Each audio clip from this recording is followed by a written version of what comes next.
Calcule M de modo que U seja a combinação linear de V e W. Em seguida, determine M para que U, V e W seja linearmente dependente. Esse exercício pode ter um dos dois seguintes objetivos. Ou ele quer mostrar que uma vez que U seja a combinação linear de V e W, é a mesma coisa que a gente calcular o determinante para saber U, V e W sendo linearmente dependentes. Ou então, ele quer mostrar que nem sempre é possível escrever U como combinação linear de V e W, mesmo que U, V e W seja linearmente dependente. Veremos qual dos dois casos esse exercício trata.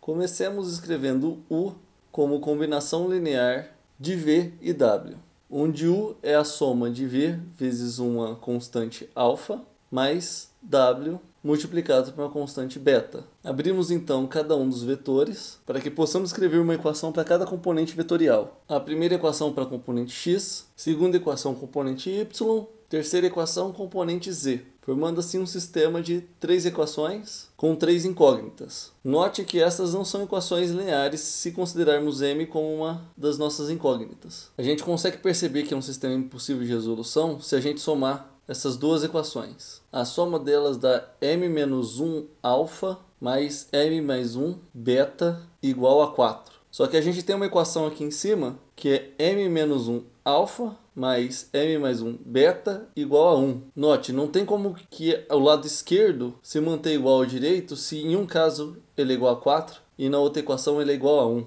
Essa é a maneira mais fácil de perceber que esse sistema é impossível de resolução. Se pegar só as duas equações de baixo aqui, você até consegue tirar um valor para m de m igual a 3. Mas ao substituir esse 3 aqui, a gente não tem consistência com esse número 1. Então a gente não consegue calcular o m a partir dessas 3 equações. É um sistema impossível de resolução. Agora veremos para quais valores de m a tripla ordenada U, V e W é linearmente dependente. Para tanto, vamos montar um determinante, onde cada um dos vetores entra como uma coluna do determinante, ou seja, o vetor U entra como primeira coluna, o vetor V entra como segunda coluna e o vetor W entra como a terceira coluna do nosso determinante. Para que essa tripla ordenada seja linearmente dependente, esse determinante vai ter que ser igual a zero, como vimos em aula. Vamos então calcular o determinante, igualar a zero. Com isso vamos ter uma equação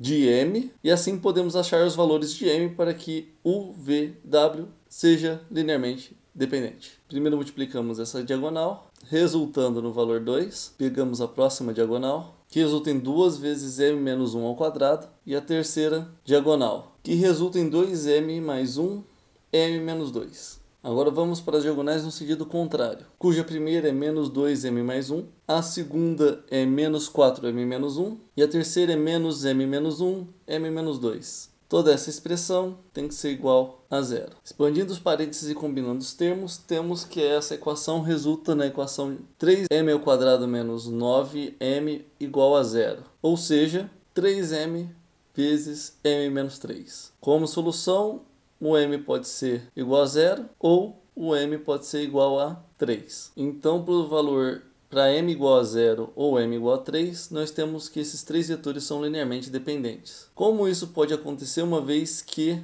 não dá para escrever U como combinação linear de V e W? Simples. Esse determinante representa essa seguinte proposição, onde pelo menos um desses escalares precisa ser diferente de zero para que U, V e W seja linearmente dependente. Se o sistema só admitir a solução trivial, ele é linearmente independente. No caso para m igual a 0 ou m igual a 3, tanto alfa quanto beta é diferente de zero. No entanto, o gama é igual a zero. O que isso significa? Significa que V e W são paralelos, ou seja, linearmente dependentes, enquanto W e U e V e U são linearmente independentes. Então a nossa tripla ordenada acaba sendo linearmente dependente, porque W é paralelo a V, no entanto, ambos são linearmente independentes ao U. Até o próximo tutorial.